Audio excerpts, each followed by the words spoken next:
exclusive interviews,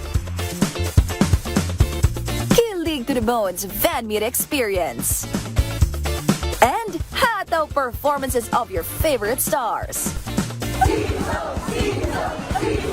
Saturdays, 12 noon, dito lang sa DZRH TV.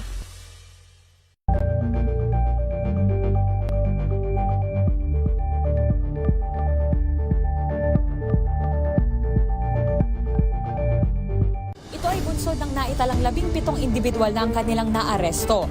Metro Manila Development Authority o MMDA ang No Contact Apprehension Policy o NCAP sa Metro Manila. Sa ang ilang mga dokumento ay peke. Hindi rin legal ang employment na ipinangako sa kanila.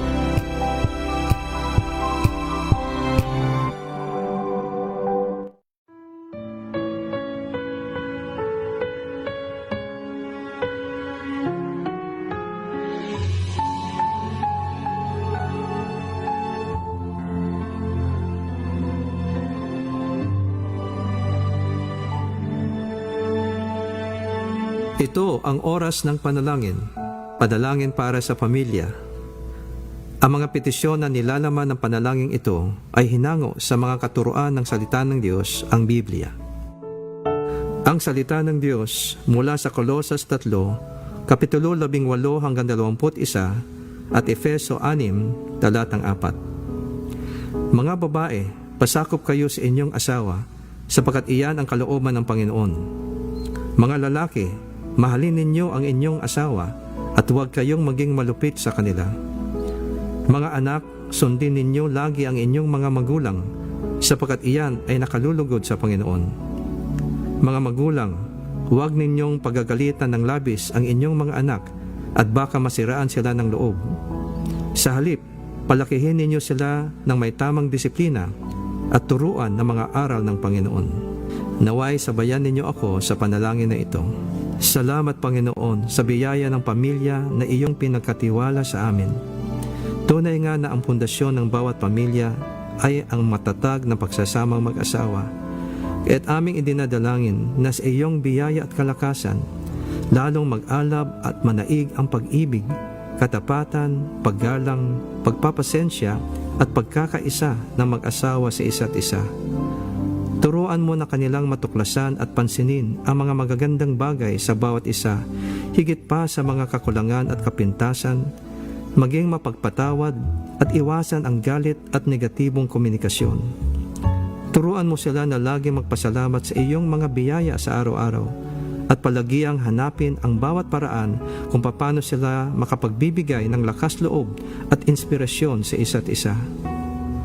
Aming ipinapanalangin na alinsunod sa iyong kautusan, ang mga asawang lalaki ay mahalin ng buo at wagas ang kani-kanilang asawa, gaya ng pag-ibig ni Jesus para sa iglesia.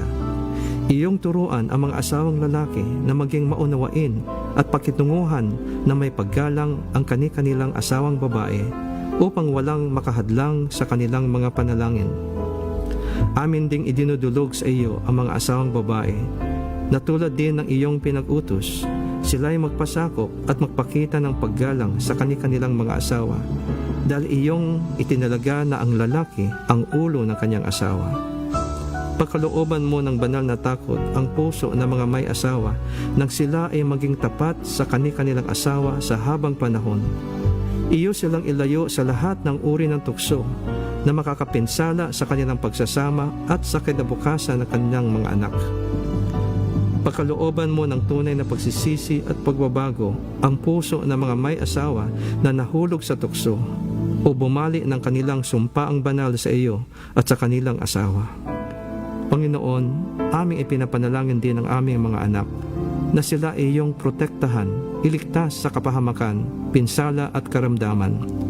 Pagkalooban ninyo sila ng banal na takot sa iyo at kakumbabaan upang kanilang igalang ang kanilang mga magulang at dinggin ang aral ng kanilang ama't ina nang sila ay mamuhay ng matagal na may karunungan at kasaganahan.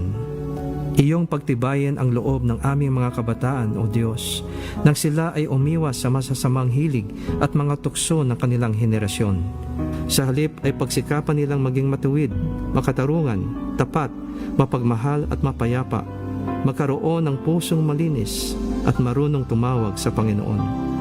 Pagkalooban niyo sila ng tibay na loob ng pagsikapan nilang laging gawin ang matuwid sa iyong mga mata, maging responsable sa kanilang mga desisyon at kilos, at maging makumbaba sa pag-amin ng kanilang mga pagkakamali. Iyo silang turuang magtiwala sa iyo sa lahat ng oras at magtiyaga sa kanilang mga pagsisikap at maging matatag kapag nakaharap ang kabiguan. Iyong ipreserba ang iyong layunin para sa kanila at ipahintulot na matupad ito sa kanilang mga buhay upang ang pagpapala mo ay kanilang mapanatili at maipamana sa kanilang mga salinlahi. Maraming salamat o Panginoon sa iyong pagtugon sa aming mga dalangin na ito sa pangalan ni Jesus. Amen.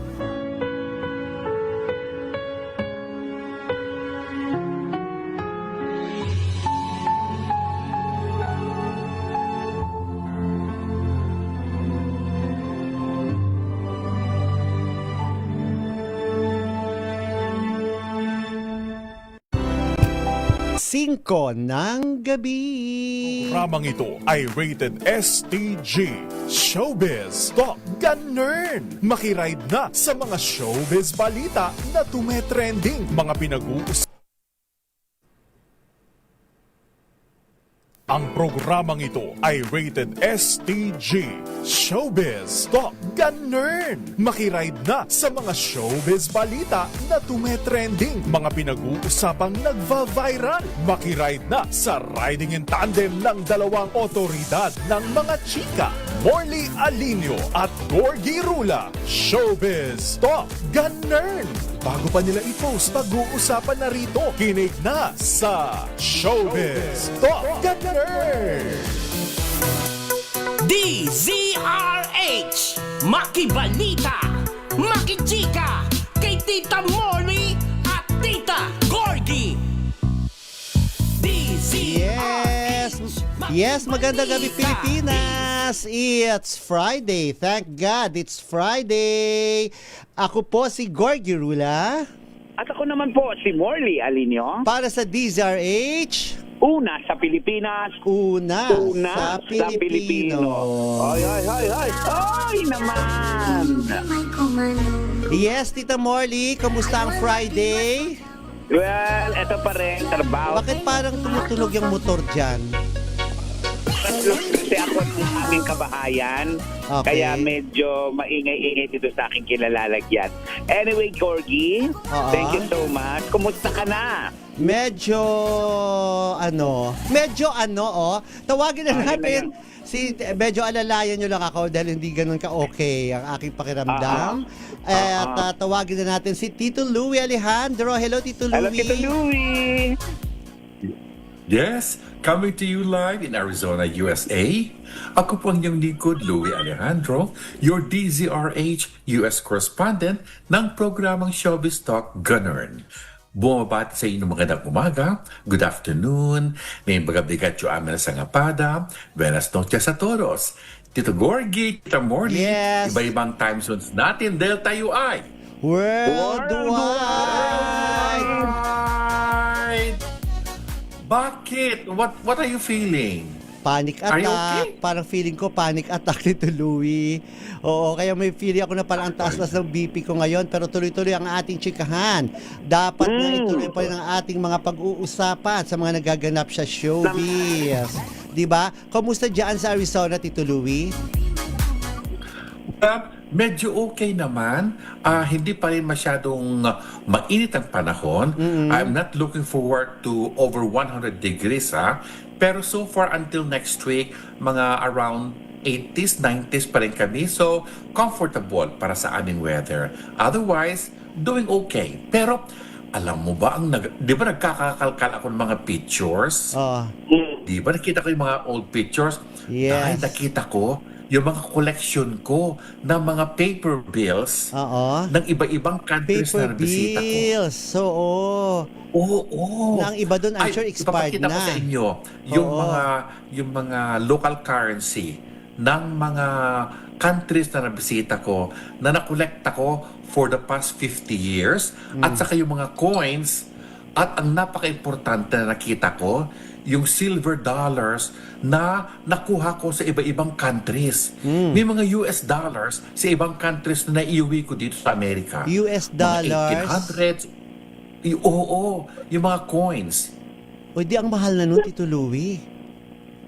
Dahil gusto kong ipatingin nga kung Oo. magkano ang value nun. Oo. Alam mo, karamihan doon kung saan ko nakuha, Vietnam. Oh. Di ba nga? Di ba nga ang daming mga Amerikano na punta doon? Oo. Dahil nakita ko yung mga silver dollars doon. Eh, nagmamaang-maangan ako one time. What that? Sabi ko, US dollar. Sabi ko, nako, I don't like US dollar. I don't like US dollar. Sabi ko, gusto ko Philippine peso. No Philippine, only US dollars. Eh, nagmamaang-maangan ako. Okay, I'll just buy silver dollars from US. Day, ang binigay sa akin, ginaganyan yung pera. Ginaganyan yung, ayan, buy. Dahil nung araw, ang dami kong nakuha ang silver dollars. Ipapakita ko sa iyo one time. Okay. Oo. Ayan, pinagkagawa ko lately. Oo. Tapos, ikaw naman, yes. Yung silver na yan, pwedeng gawing hikaw yan, di ba, Tito Louie? Gawing Totoo. sing-sing. Kapag i-mail ko. Okay. Pero ipapakita ko muna kung magkano ang value nila. Ha? Kasi nga, di ba, ang luma-luma, merong 1800, 1815, 1845, 1902, mga ganon. Ipapatingin ko kung magkano ang value nila, ha? Diyos ko.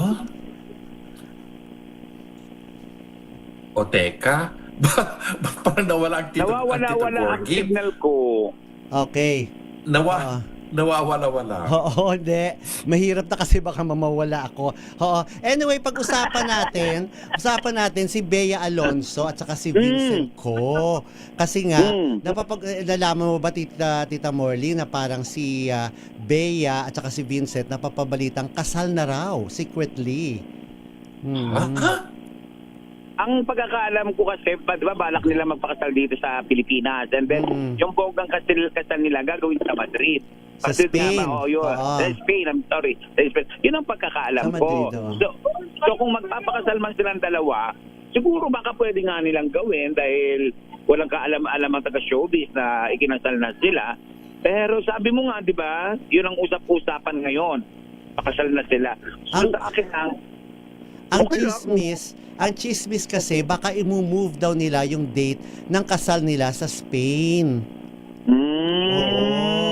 Baka daw kasi ang unang napapabalita sabi daw May 16. Pero kasi baka daw i-move dahil nga dun sa hindi ganun ka-stable pa at medyo magulo pa sa Middle East.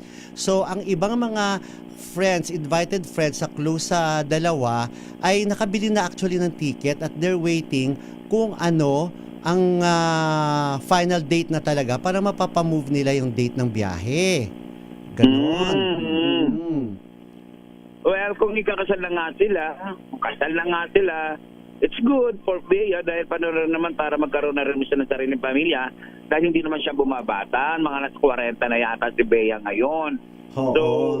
Dapat naman talaga magpakasal na pero hanggang sa ngayon wala silang statement kung kailan ba talaga at ano ba talaga ang plano nila. Kahapon ba, nung Wednesday ay na-corner ang manager ni Bea na si Shirley Kwan at wala talaga siyang sagot. Sabi niya, ano ba, May 16 ba? Ano ba ang kasal? At sabi daw, kasal na. Ang sagot na lang ni Shirley Kwan, sabi niya, itanong niyo sa pare. Sabi niya. Tapos, ang sinagot lang niya, hindi daw talaga totoong buntis si Bea kasi napapabalitang nagdadalang tao na ito. So, yun. Well, sana nga mabuntis na, no, kung totoo man. Sana nga, nagkatotoo na lang dahil Diyos ko, dahil sa edad ni Bea, nakakatakot na yung ganyang babae. Di ba? Alam mo naman, ang lalaki pwede magkaanak, matanda na. Kita mo nga si Dick Soto. Correct. Pero ang babae, di ba? Mahirap yan. Kaya kung ako kay Bea, magpapapris na ako ng egg cell niya. Kasi, hindi, nagpa-freeze na raw, Tita Morley. Meron na raw siyang naka-store talaga. Kasi ang mahirap niyan, di ba, yung mga babae kasi na ano yung kanilang mga pagkababae, pagka hindi na sila pwedeng mga anak, hindi kagaya ng mga lalaki. O kagaya ni Ay de las Alas, si Ay de las Alas, may natitira pang isang egg cell, di ba? Pero di ba parang hindi natutuloy-tuloy yung kay Ay talaga, nabubugok, Di ba? Ganun. Pero meron pa siyang natitira pang isa. May di isa ba? pa May yata, natitira. oo. Natitira isa pa. I think si Anyway. Pauline wala na, no? Alam ko si Pauline, isa na lang yata, pero nakabuo siya. Eh, dapat naman yung mga kababaihan, dapat magpaprint na sila ng mga Excel nila kung gusto nila talagang magkaroon ng anak. Dahil mahirap sa babae, di ba? Yung lalo na yung wala kang anak. May kilala nga akong babae, di ba? Kahihilig niya magpabalik ng anghel sa langit. Ayan, hindi na siya nagkaanak. Pabalik na kaya sa langit talaga. Dahil may kilala akong ganyan na noong pa man nachichismis na nagkaroon ng boyfriend sa showbiz, di ba? Oo. O ilang beses nagpabalik ng anghel sa langit. Ngayon, gusto na magbuntis pero dead ma, wala. O, di ba? Kaya kailangan sa mga kababaihan magpaprint talaga ng Excel or huwag sila magpabalik ng anghel sa langit para kasi di ba yung mga matres ng mga babae numinipis daw yan. Oo. Kakakayod. Saan pa matutulog yung baby? Sa phone? Yes. Oo. Oh, Itong ayun. nakikita nyo pong picture na naka-wedding gown si Bea, hindi po totoo yan na siguro ginawa-gawa na lang yan, AI yan siguro talaga. Ibinihisa na lang nila ng wedding gown si Bea. Pero wala pa ho talaga silang na-release na picture ng kasal, kung totoo man talaga nagpakasal. At kung matuloy ba sa this coming May, ang balak nilang pagpapakasal sa Spain. Pero sa ngayon ay tuloy-tuloy ang taping ni Bea para sa kanyang soap na Whispers from Heaven. At sabi naman ni Shirley Kwan, hindi sila masyadong nagmamadali dahil nga next year pa raw ang airing nito. So ano lang sila, pa-relax, medyo lang sila, hindi sila masyado na pressure na merong hinahabol na play date dahil nga kino-consider nila ang kalagayan ni Bea na may plano nga silang magpapakasal ni Vincent Ko, di ba? Oo, so Alam mo, abangan po natin. nakakatakot ang AI kasi kung hindi mo sinabi, mapaniwala nila ako na kasal na nga ang dalawa sa Pilipinas. Oo, kasi nga naka-wedding Sa gown itsura sa niya, picture. akala ko kasal na nga sila, kaya hindi mo na alam kung ano ang paniniwalaan mo sa kung ano man ang ipopost sa social media dahil muntik na akong natanso. Correct, oo. Pero wala. Ayan ang hirap sa AI kasi Correct. lahat talaga nagagawa nila ng paraan. Madali lang patayin, madali lang ikasal. Lahat napakadali, parang totoong-totoo. Kaya ito na yung nakakatakot na nangyayari sa ating mundo na hindi mo na alam kung ano ang totoo sa fake. Sa dami ng mga naglalaban. Pero napapansin ninyo sa Facebook, kapag AI siya, meron muna, kapag ipindutin mo siya na gusto mo siyang ma-view, may lalabas muna na parang pasabi nga na AI ito. So if you want to go on or want to continue viewing, meron kang ano. So, Ako di ko napapansin. oo, may ganun na siya ngayon. Oo. Good. Oo. So, abangan na lang po natin kailan na magiging Mrs. Ko talaga si Bea. Pero sana tuloy na po talaga ito. At sana naman ay may share naman nila kahit konti kung ano talaga yung plano nila. Diba? Okay. Move on po tayo. Kasi ito na naman, tinanggi nga na buntis itong si Bea. Napapabalita rin lately na si Julia Montes daw ay buntis din. Kasi nga, Yun ang sinasabi, Gorgie. ilang beses na nilang pinapapack up ang taping ng si Gabo, na nagtataka na yung mga ibang co-stars, ano ba talaga? Anong problema? Bakit hindi natutuloy-tuloy ang Yung ang latest dyan, taping? Gorgie, parang yata, hindi na pinasok si Julia. Tinanggal na si Julia dun Kanina sa cast, sa cast, pero para hindi tinanggal kasi kanina may mga napagtanungan kaming reliable source, mga reliable person na involved sa production. Ang sabi daw, itutuloy na nila ang taping this coming Monday. Kasi kaya daw na-delay dahil may mga binago lang daw sila sa script. Nilihis daw nila yung kwento, iniba daw nila yung kwento, kaya napatagalan talaga. At ang latest ay dinatnan daw si Bea kahapon. So, Dinatnan sino? si Bea, si Julia. Okay. Dinatnan daw si Julia kahapon, kaya hindi to totoong buntis. So, okay. Well, kung totoo naman, okay naman yon. At least pangatlong anak na nila ni Coco. At Talagang this sure ka time- doon sa tatlo? Pangatlo talaga? Oo, di ba may pangalawa na sila? Papangatlo na yan. O, di ba? Hindi At eh. least, Parang ang balita nga tatlo na eh. Tatlo na, magpapang-apat na. Bali pang-apat yan kung sakali. Kung Ako totoo man, pagkakalam ko, ha? ako Kung pagkakalam totoo ko, man. pangatlo pa lang yan. Pangatlo pa lang. Yung una, yung Whatever. super mega deny sila. Yung pangalawa, medyo umaamin na. Yung pangatlo, eto yan, umamin to death na sila. Parang, ano yan eh, step by step eh. Deny to the max. Tapos, deny ng konti. Napakahirap, Ngayon, napakahirap amin na. manghula, parang AJ Raval. Oo, parang Ay, at kay least AJ Rabal, naloka naman ang lahat. 5 na pala ang lima ano na, niya. oo. Oo, pero at least AJ Ay, pala later si on. Avery. i-open siya. AJ Pero Rabal, sana nga, nanakit siya. pero sana nga alang-alang sa mga bata ay aminin na or ilabas na kung totoo. Pero ako naintindihan ko rin naman sina Coco at Julia kung gusto nilang igawing pribado talaga itong bahagi nito ng kanilang buhay kasi ayaw naman nila na masama sa showbiz yung kanilang mga anak. At ang latest, ang isa pa nga nabalitaan namin dadalhin daw nila sa Spain kasi 'di ba may ang bahay si Coco doon. Ang masakit ito, Gorgie and Tito Louie, baka dumating ang panahon. Sumbatan sila ng anak nila. Dinideny niyo naman ako noon eh. Di ba? Masakit naman Pero yata sa anak in ko. fairness, Tita Morley, hindi sila nag-deny ha. Wala silang dininay. Ayaw lang nilang sagutin. Basta kung ano daw yung part na yun ng kanilang buhay, ay kung pwede sa kanilang na lang daw. Wala, hindi nila Ako sa totoo lang tahasa o tinanggi. ang buntis ang isang babae o may anak ng lalaki, dapat maging proud ka na may anak ka. Oo. Kaya lang, siyempre kanya-kanya tayong stages ng buhay, may mga nagdi-deny, may mga tinatanggi, may mga dahilan. Pero ako, para sa akin, ang pinakadakilang regalo ng Diyos, yung magkaroon ka ng anak. Dahil hindi lahat ng tao, hindi lahat ng babae, hindi lahat ng lalaki, hindi lahat ng mag-asawa, biniyayaan ng anak. So, you should proud kung anong meron ka. At yung mga anak na yan, pagdating ng panahon, tumanaw man ang utang na loob sa iyo o hindi, at least mapapatunayan mo sa sarili na buo ang pagkatao mo, walang kulang. Kaya, ano ang dapat, Tita Morley? Maglinis na tayo ng plato. Ay, hindi. Bumati muna tayo sa ating mga avid listeners. And of sige. course, sa ating mga nanay, di ba? Kasi kanina pa nagme-message si Connie Tan Aguilar. And I'm sure na bumabati lang siya ng Merry Christmas. Nagbabati lang siya ng good evening. Ay, Pagkatapos, Connie Tan Aguilar. oo, at ayun ko lang nabasa, gigreet din daw ng 60th birthday si Susan Sabino at Lilian Santos. Parang matagal na yata ito. Of course, si Tita Aida Espiritu, na kanina pa yan din nakatuto. Kung hindi tayo i-message, hindi natin siya bababate. At saka si Lynn Figueroa and Kokoy Buncan. And ang ating mga nanay, Tita Morley, Siyempre, batiin Tito natin Louie. ating unang nanay na napakamahal na mahal Yes. natin, si Mami Sherry Ramirez. Malapit At na ang ang birthday. Malapit ang birthday ni Mami Sherry. I love you so much. At siyempre pa, ang ating paboritong PR na napakaganda, si Joyce Ramirez. At At siyempre matalino. pa, si Mama Norma Karingal at ang pambansang nanay na nagagalit kapag hindi agad nabubota ng ang radyo, Mami Nanay Linda Asonsa. Linda Yun na. Asonsa.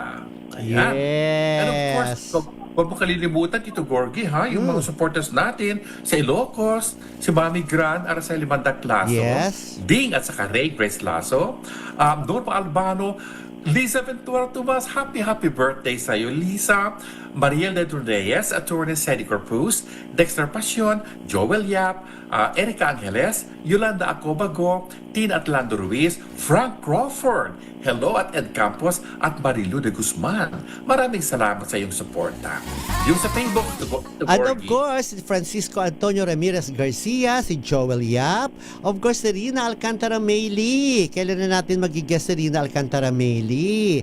Si Shari Picho dyan sa Seattle, Washington. Of course, si Jojo Maquindoran Mabalot dyan sa United Kingdom. Si, nakikinig na raw si Nanay Linda Asonsa, sabi ni Florby Fernandez. Of course, Mabuti naman. si At Tita syempre, Becky batiin ko Villanueva ang- Tezuka.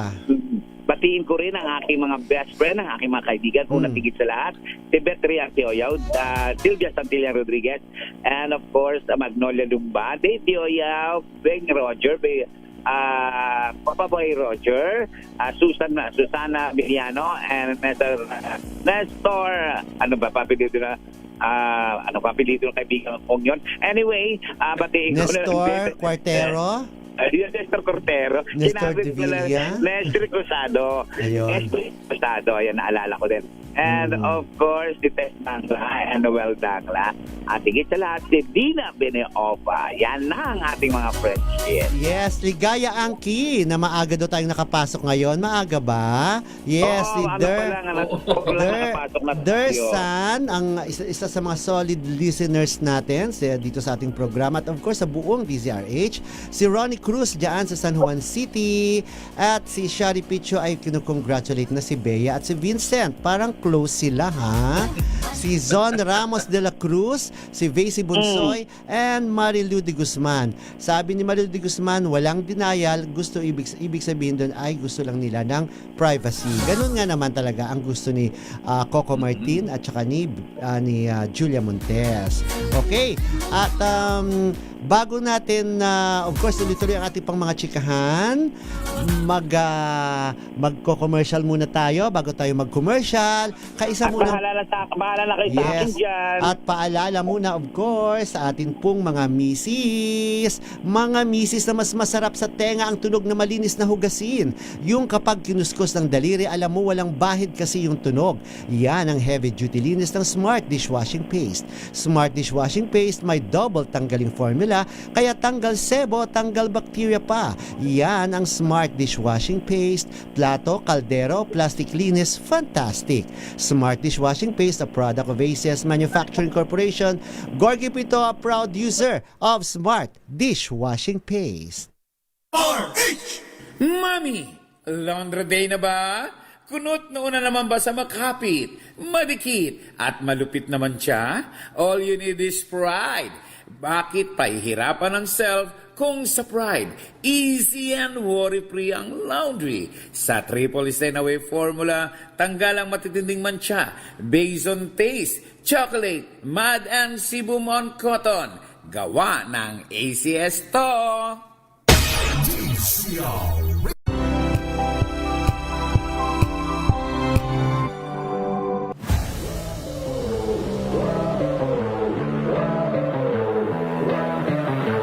Mindset ko talaga is, una sa lahat, pagdating sa receive, talagang sasakupin ko yung buong court na parang hindi ko na sila papahawakan ng bola na sige pumalo na lang kayo dyan, ako na yung re-receive. Parang ganun yung nasa mindset ko eh. Yung bahay namin, tapat lang nun, court na agad. Okay. So, nung bata pa lang ako, kahit na sobrang tirik yung araw, talagang maglalaro ako. Kahit pustahan lang namin, ice water, ganyan, 5 piso. Siguro sa bawat team na napupuntahan ko,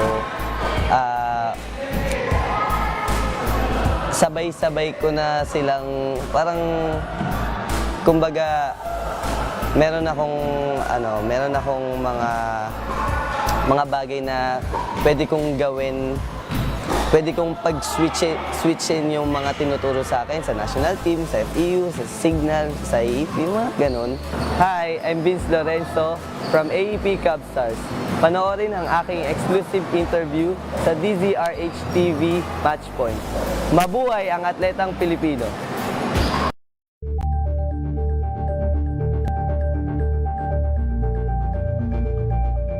Abangan this Saturday. Hi, this is James Reed, and you're watching Scene Zone. Kilig Vibes with Mr. Randomantic. Yes, I can say I'm living that Randomantic life. Ginawa ko na yun. Yes.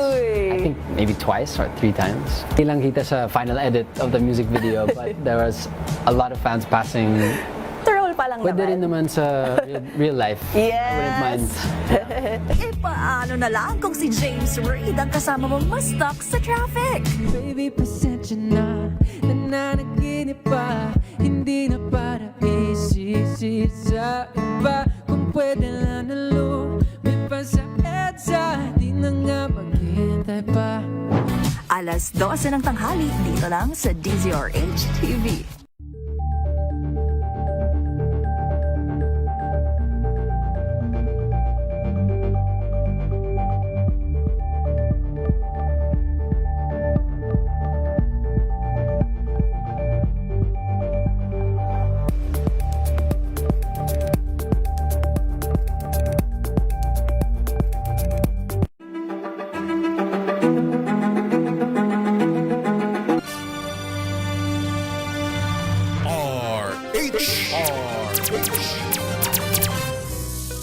Yes, balik-balik po tayo, Tita Morley, Tito Louie.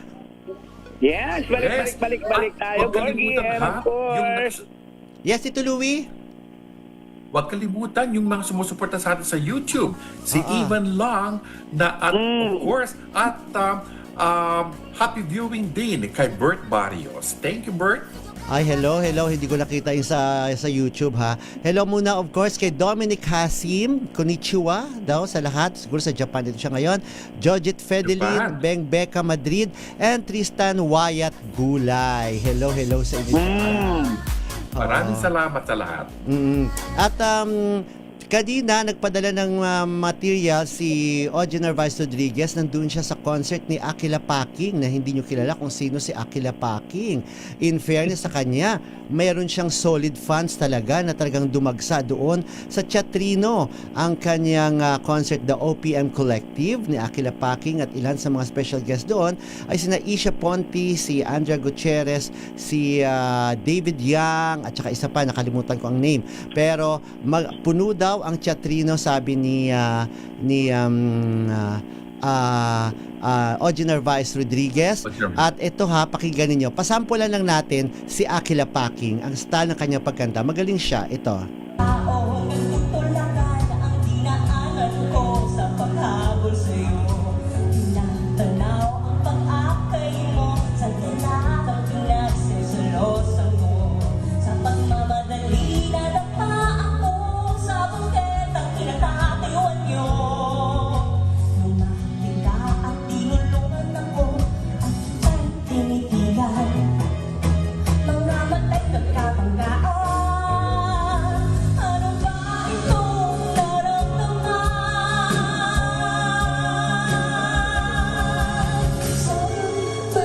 Pasensya ka na, akala ko'y asawa kita. Sorry, mama, pasensya ka na. Sorry na abala ka ba. Sorry na sabi, sorry na sabi. Sorry mama, sorry na magkamala ka. Ayan po si Akila Paking. Magaling siya, di ba? At ano, Tita Morley? Wala akong sinasabi. Okay. Basta narinig ko lang, wala akong sinasabi. Oo, okay. Tito Louie, of course, nagustuhan mo style ni Akila Paking, di ba? Parang ang boses niya, parang soprano ba tawag? Parang soprano ba tawag doon? Yung parang pataas Hindi ng ko alam. boses. Soprano bang tawag doon, Tito Louie? Soprano? Di ko alam, kaya lang, parang yung kanta niya, parang kanta ni Celeste Legaspi. Ano? Hindi, kay Ryan Cayabyab yun. Kay Ryan Cayabyab. Parang si Silvia Latore na mas pinabatang Silvia Latore boses. Yes. Hello muna kay Ed Jester na nagpapasalamat at nasa FB Live. Nasa FB Live naman tayo palagi. Oo, lagi doon siya nakatutagal. Ako nagtsagang manood ng program ninyo sa radyo o transistor ng ilang buwan. Thanks at bumalik ng programa sa FB Live streaming. At welcome, Ed Siesta. Si Edna Rodriguera, hello, and Gina Sembrano. Oo. Dito ba si tinatanong ni Beng Mahadera, pasensya na matanong ko lang, di ba si Team Yap ay clientele ni Vicky Bello? How come napunta siya kay Dr. Ivy? Baka naman ang nag-organize nung celebration ni Dr. Ivy sa kanyang birthday ay si Team Yap. So okay lang 'yon, trabaho lang naman 'yon, di ba? At eto na nga kanina din, Tita Morley, Tito Louie, ay nandun naman ako sa launch ng bagong all-girl P-pop group na ang pangalan nila ay Vivid. Ang Vivid po ito ay kinabibilangan po, 4 lang sila na members, si Camila Ventura, si Claire Maaba, si Via Parada, at saka si Chin Dumas. So sila po ang bubuo ng group na Vivid na 3 yung sinample nilang kanta, pero may mga issue sila lagi na binabanggit or tinatakal sa mga kanta nila. Itong kanilang career single na ang title ay Me Too Hot ba yun? Ay tumatalakay naman sa oil crisis at saka sa mahal na mga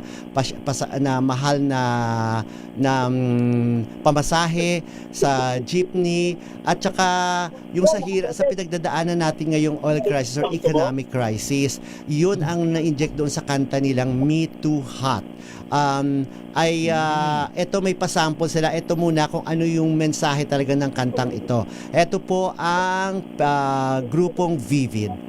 Gusto po talaga namin na maging good yung vibes ng mga tao na makakarinig ng song po na yun. And we hope to send messages like yun na po yung pagtaas ng gas, ng diesel po. And we hope na yung prices po na yun ay bumaba na rin. Kasi syempre po nakaka-apekto yun sa daily living ng mamayan ng Pilipino po. Yung pong gusto ko na sa biyahe, mataas pa masahe, kung magdadala ng kotse, gasolina at diesel, too high! Stress nga naman po kasi yung mas pipiliin nyo na lang po na manatili sa bahay. Pero kasi po, parang nakakasuko na po kapag nagko-commute po tayo. Ang init-init po, tapos ang taas pa po ng pamasahe.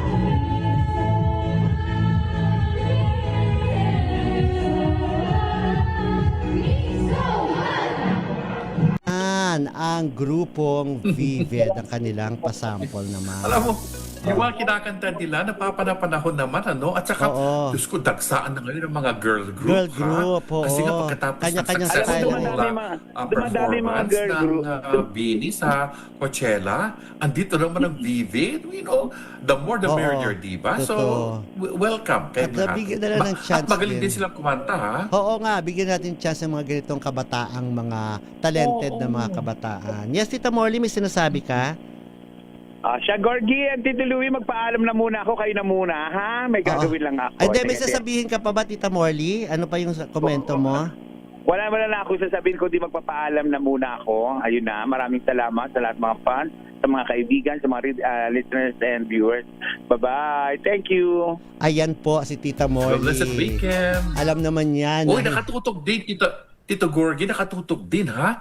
Ang Jing Montero Natividad, who's watching us sa Baguio City. Ayan. Sino pa, Tito Louie? Si Jing Montero Natividad na pinapanood tayo sa tiga Baguio City. So obviously, Ilocano yan. Na yung Bangrabiim Jing Montero Natividad. Okay.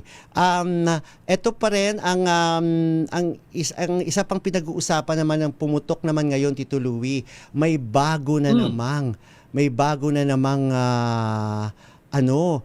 sex video na kumalat. May bago na naman. Oo, may walang katapusan. Yung pareho rin yung babaeng pajama, ganon. Oo, may nabiktima na naman doon itong babaeng ito. Na, kasi parang ang dami na yata nilang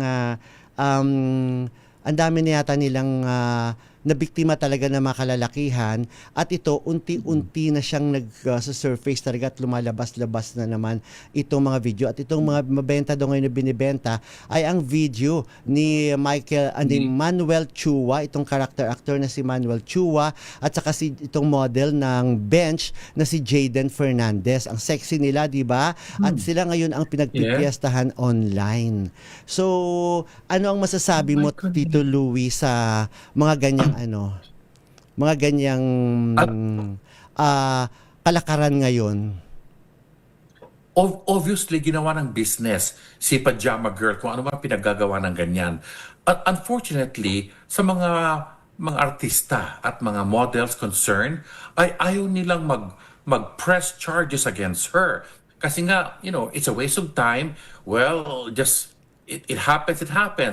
It is what it is. Kaya lang, she needs to learn a lesson. Na dapat sampulan siya para hindi na gagawin pa sa ibang mga tao dahil marami silang natansong tao eh. Oo. Nakausap ko yung manager ni Ron Angeles, ang producer na si Brian D, na talagang pinupurso nila yung pag-file ng kaso laban dito sa sindikatong ito. At sabi daw, parang 3 babae daw yan na may mga lalaki ring involved na parang nagbubugaw. May 3 babae daw yan talaga na nambibiktima ng mga ganyan na vini-video siya.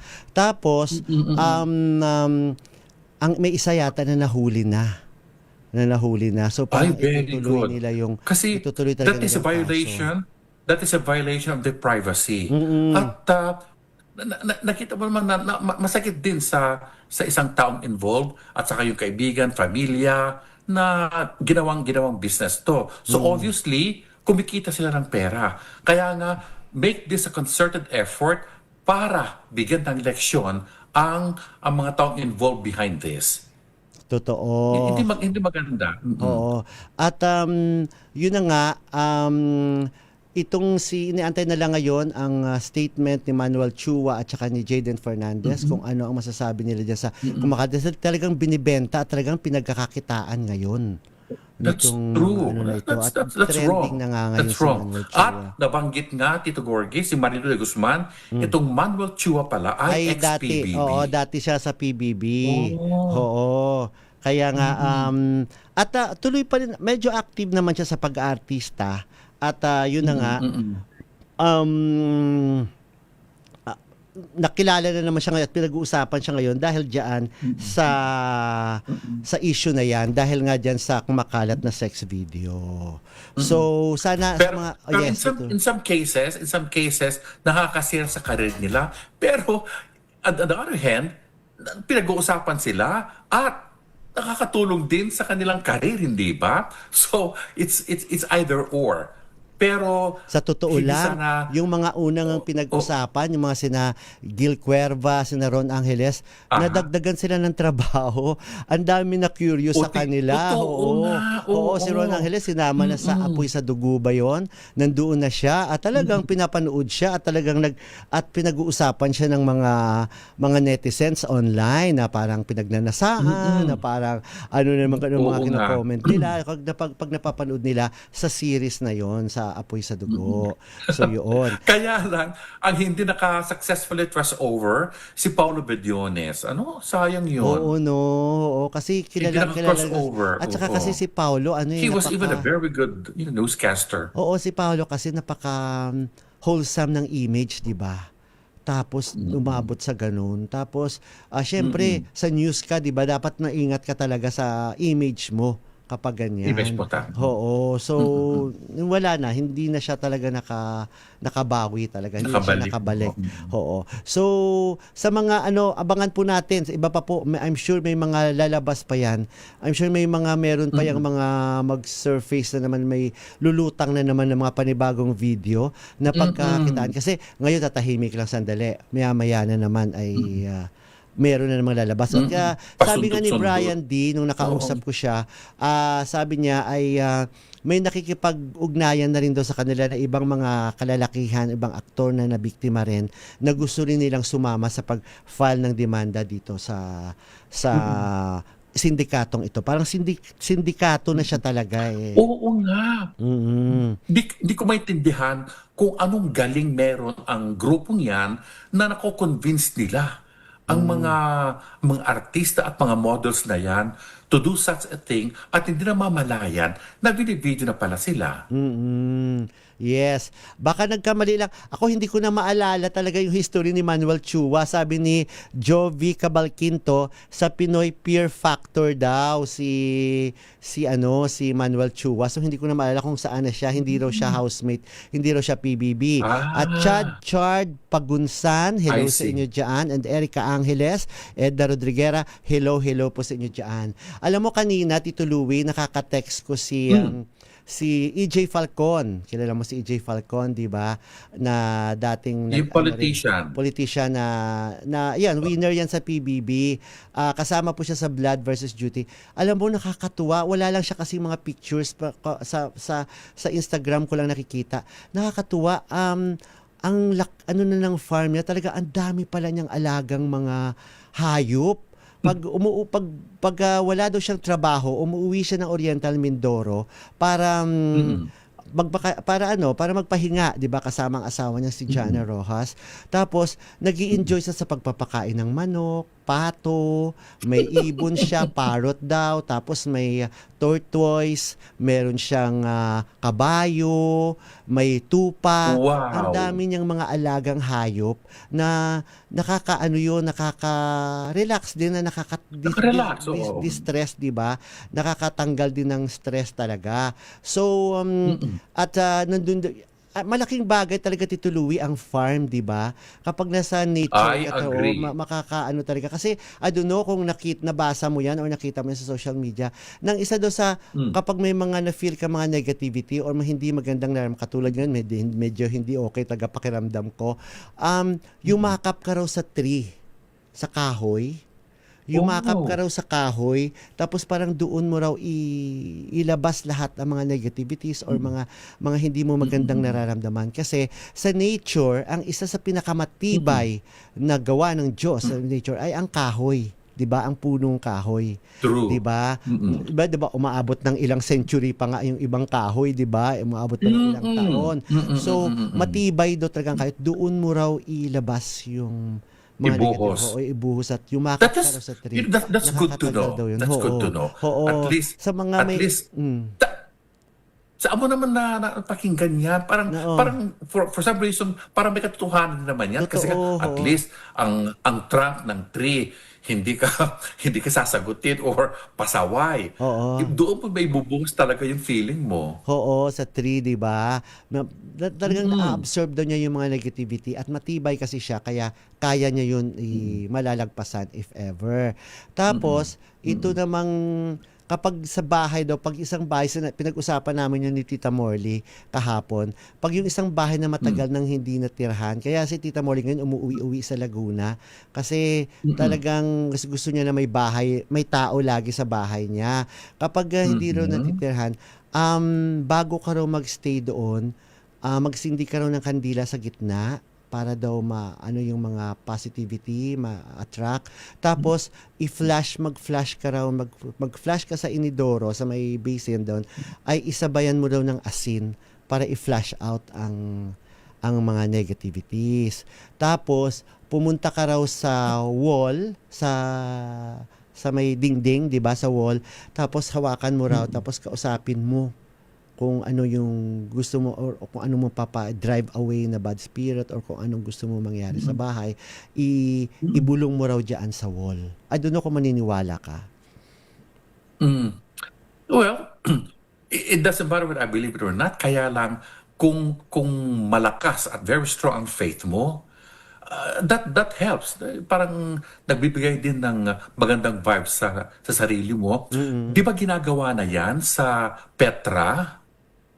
Anong tetra? Sa anong tetra? Petra.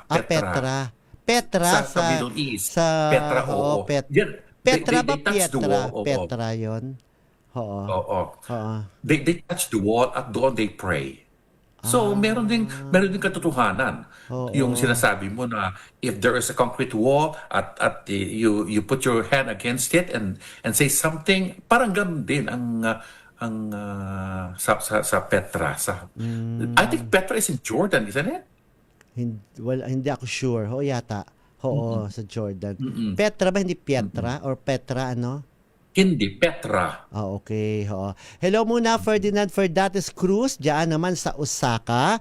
At si Jojo McQueen Duran Mabalot, sabi niya, dapat daw living tree. Oo, dapat living tree talaga. And yun nga, meron akong tinitake na, ngayon, yung Fountain of Life ang tinatawag. Galing daw yun sa Norwegian spruce tree. Ang Norwegian spruce tree ang isa sa pinakamatibay na kahoy na kahit nagsusnow daw, ay hindi nahuhulog yung leaves. May mga ganun. So, yan ang isa, medyo mahal nga Tito Louie. Parang sobrang pait, lasang kahoy talaga. So, yun. So, yun daw ay medyo, malaki daw talaga ang nagagawa or natutulong ng kahoy sa ating kalusugan. 'Di ba? Yes. Sabi naman ni Hubert Barrios, i-embrace mo rin daw ang stone. Ganyan din ang sabi ni Rina Alcantara Meli. Oo, yun yung It's a Worry Stone. Our Father pasted it down to us. Ang ano sabi ni Rina Alcantara Meli, yung stone. 'Di ba meron nga yung parang pantanggal mo rin yung pangtanggal ng stress, may stone na maliit parang pebble. Ilalagay mo lang sa bulsa mo tapos hawak-hawakan mo lang para matanggal yung stress mo. Oo. At meron yan sa Sedona. Alam mo yan. Correct. Oo. Naku, pag pumunta ako dyan, Tito Louie, dalhin mo uli ako sa Sedona, di ba? Ako naman pantanggal, nahawakan ko lagi ito. Yung ay, pero ako yan. Bigay ni Meme Monteverde. Oo. May ano to may tawag din dito na parang pag medyo hindi okay yung pakiramdam mo, hawak-hawakan mo lang siya, i-rub mo lang. Totoo. Yes. Stand corrected daw si Marilu de Guzman, tama nga daw sa Pinoy Fear Factor noong 2008 itong si Manuel Chua. Parang feng shui master na raw ako. Ito nababasa ko lang naniniwala daw siya doon sa mga walls pag nag-absorb ng energy, sabi ni Marilu de Guzman. Malungkot ang bahay, sabi ni Ligayan kapag walang may nakatira doon. Of course, malungkot talaga. At kailangan talaga ang bahay ay tinitirhan. Margarita Guevara, hello, happy weekend. Yes, ganun din Rina Alcantara Meli, yung sa pocket mo lang talaga. Yes, Tito Louie. At sandali lang, magko-commercial muna tayo. Sandali lang, Tito Louie, diyan ka lang muna. At magbabalik po ang Showbiz Talk Ganun.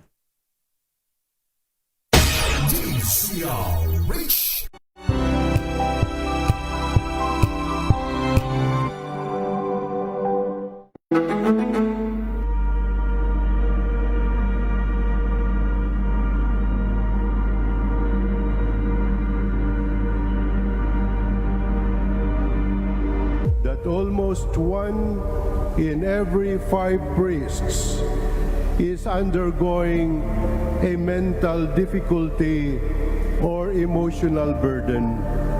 Arnold, tao din kami.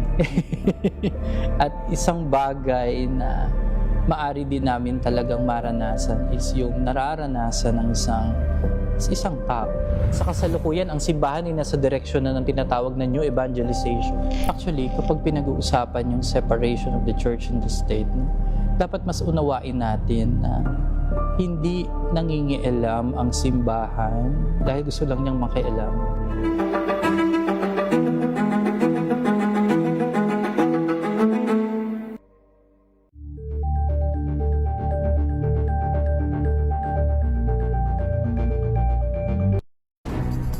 Good vibes ang hanap mo? Dito ka na sa sigurado! Mula sa mga istoryang nagbibigay ng inspirasyon hanggang sa mga kwentong may dalang solusyon. Mga balitang pampagaan, pakiramdam at pampaganda ng araw.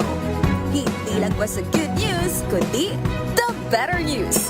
Mula Lunes hanggang Biyernes, 1:00 ng tanghali sa DZRH TV.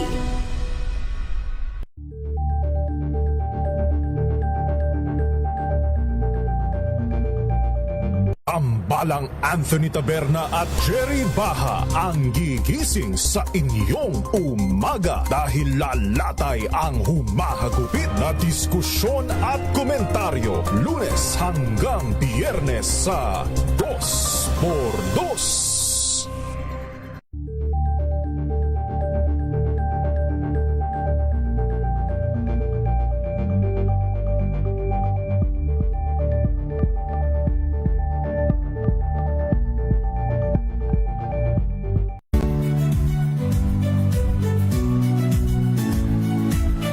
Magandang araw mga kaibigan. Ito po ang inyong balerina ng bayan, si Lisa Makuhay Lizalde, na nag-aanyaya sa inyong samahan kami at ang aming mga espesyal na panauhin para sa kalahating oras ng masayang kwentuhan sa aming programang Art to Art, kung saan ang usapang sining at kultura ay para sa lahat.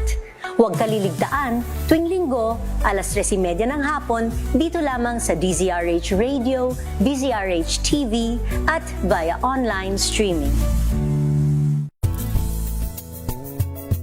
Number 1 na naman ang inyong DZRH Sa latest survey ng Kantar Media na inilabas nitong January 2026, hindi lang sa Metro Manila, kundi pati rin sa Mega Manila.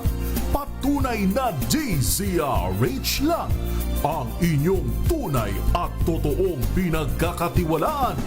Taos-puso po kaming nagpapasalamat sa inyong patuloy na pagtitiwala dahil ang DZRH, una sa Pilipinas, una sa Pilipino, saan ka man sa mundo, tayo Pilipino.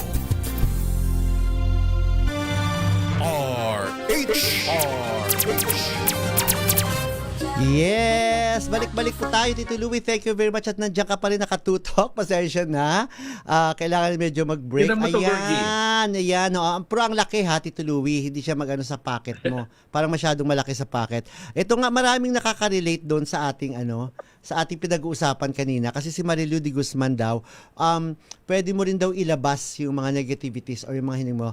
Isisigaw mo lang sa beach or sa waterfalls o yun, lalabas mo lang yung mga negativities na yon. At ang alam ko sa bundok, di ba? Doon sumisigaw sa bundok. May ganon. True. At si Rina Alcantara Meili, love daw niya ang Sedona. Lalo na raw yung Church on the Mountain. Yan ko rin. Agree, diba?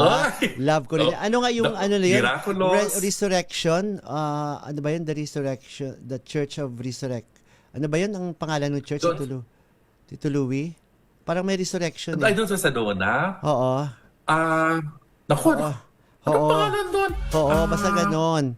Oo, may resurrection. Jovi Cabalquinto, yes, inaalam pa po, pero parang wala pa pong recording company ang Vivid. Alamin po natin. Sabi naman ni Ana Valencia, ako Gorgie, hindi ko mauwian ng bahay ko. Ang lakas ng mga maligno, talagang mararamdaman mo. Maririnig mo sila, kaya hinayaan ko na lang, bahala sila doon. May caretaker na lang, hindi ka makakatulog. Talaga? O hindi pa-bless mo? Ano ba yan? Diba? Oo. Ito nga, tapos ito tutuluwi, ito pala mahabol ko lang. Itong si Ron Angeles, 'di ba napag-usapan natin si Ron Angeles nga, sabi ko nagkaka-trabaho dahil doon nang nasangkot siya sa sex video na scandal. Kanina lang nag-post siya na kailangan niya ng kasambahay sa kanyang condo unit. Alam mo, ang dami-dami daw nag-apply. Ang dami daw nag-apply kasi nag-post sa kanyang Facebook account. Ang dami-dami daw nag-apply na I'm sure ang iba doon hindi naman talaga kasambahay, di ba? Baka fan or what na gusto mag-apply at magtrabaho sa kanya. Kaya ewan ko lang. Nangyari ngayon. Kung sino ang mapipili. Alam ko ng pangalan dito, Gorgie. Holy Cross. Holy Cross ba yun? Hindi parang sa nearest. Holy Cross. Sabay sa Dona, oo. Yes. Okay. At eto po ang isa pang pag-uusapan natin bago tayo pansamantalang magpaalam. Ito pong si Sue Prado pala na of course na pumanaw na. Ang buong akala namin ay inilibing siya noong Tuesday. Hindi pala.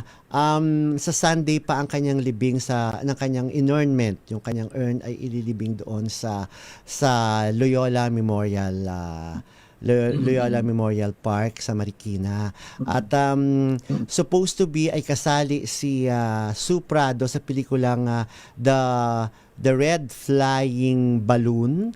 Yung alam mo yung pinupuntahan sa Taiwan, 'di ba? Yung nililipad na balloon na magwi-wish ka. Oo. Na dito sa dito sa Pilipinas, ginagawa yan dati sa Boracay pero ipinatigil ng LGU kasi nga daw hindi siya eco-friendly. Dangerous. Oo, at saka hindi siya eco-friendly, ano pa ng dumi yun sa dagat. Kaya yun, ang sabi ng producer, tinuloy pa rin nila yung pelikula at pinalitan ito si Sue Ramirez ay pinalitan ni Tanya Gomez at nag-start na silang mag-shooting sa Taiwan. May mga nagsasabi na sana daw hindi muna kaagad-agad tinuloy, nagpalamig muna kasi nga namatayan sila ng cast at saka hinayaan muna, medyo palamigin muna at para magtanggal din ng negative vibes sa project. Pero decision ng producer yon, and of course nakikiramay po kami sa pamilyang naiwan ni Sue Prado na ihahatid na nga po ang kanyang mga abo sa huling hantungan doon sa darating na Sunday sa Loyola Memorial Park. So nakikiramay po kami. Sabi ni Marilu de Guzman, yes. Tito Gorgie, speak of Sue Prado, sana naman maging sensitive ang mga tao na kapag may nangyaring ganito, lagi-lagi ang una-unang tanong nila, bakit siya namatay? You know, if the family doesn't tell you kung anong rason ang pagkamatay sa igalang tao, natin don't natin. even bother asking. Kasi That's nga, true. that's a very sensitive issue. Kahit na anumang klase, because of whatever reason na namatay Yes. isang tao, wag nang tanungin. Oo. Sabi ni Marilu de Guzman, ito naman ang share ni Marilu de Guzman, yung black tourmaline daw na stone for protection daw yun. Mas maganda rin yun. Tsaka kung sinong may sabihin nyo lang ninyo may interesado sa black tourmaline ay sabihin lang ninyo mag-message na kayo kay Marilu de Guzman. Meron daw siyang alam na authentic talaga. I-refer daw niya tayo doon. Si Alice Morris naman, hello, magandang gabi sa inyo dyan. Okay, Tito Louie? Hi, Alice Morris. Yes, may babatiin ka pa? Uy. Ay, maraming salamat lang sa ating mga RH Tech, radio, social media, at TV. Maraming salamat sa kanilang suporta. Yes, at sabi ni Lynn Figueroa, ang Petra daw ay sa Jordan at isa yun sa mga magagandang tama. tourist destination. Tama. Okay? Nasa Louie? Jordan nga. Tama. Yes. Panalangin. Manalangin na po tayo at sabayan niyo po kami sa amin pong panalangin gabi-gabi. Itong panalangin po para sa kapayapaan sa Pilipinas. Sasali po ng awiting Mercy and Compassion ni Father Raul Caga ng Curve Entertainment. Makapangyarihang Diyos, sa inyong habag at awa, patawarin niyo po ang aming mga sala at ang kasalanan ng aming lipi. Kalugdan niyo po kami sa aming pagsamo para sa aming bansang Pilipinas. Biyayaan niyo po kami sa aming mga pinuno ng karunungan, integridad, katapatan at katwiran. Kalingain niyo po ang aming pamilya at ingatan ang aming mga anak.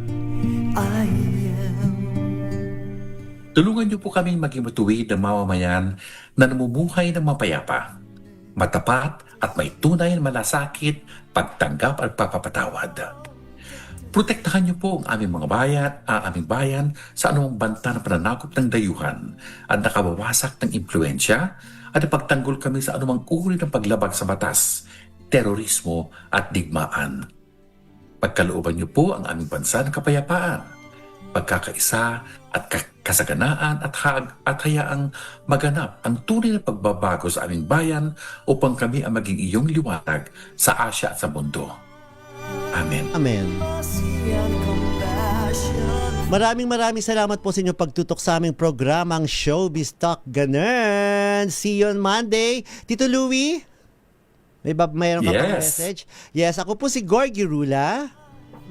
Ako po si Louie Alejandro. Para sa DZRH, una sa Pilipinas. Una sa Pilipinas, una sa Pilipino. Thank you, Tito Louie. Have a blessed weekend, everyone. Good night.